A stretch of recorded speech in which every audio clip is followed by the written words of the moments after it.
ये एक बड़ा सा और बहुत ही भारी सा डब्बा आया कासा डेकोर से, जिसको खोलने में मेरी हालत टाइट हो गई। पूरा कार्डियो हो गया यार, कम से कम 100 कैलोरीज तो मैंने बर्न कर ही दी होंगी।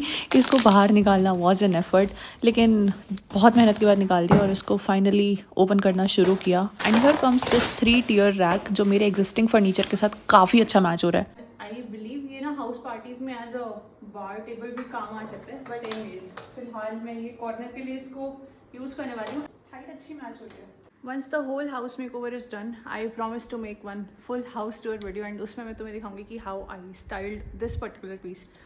Okay bye.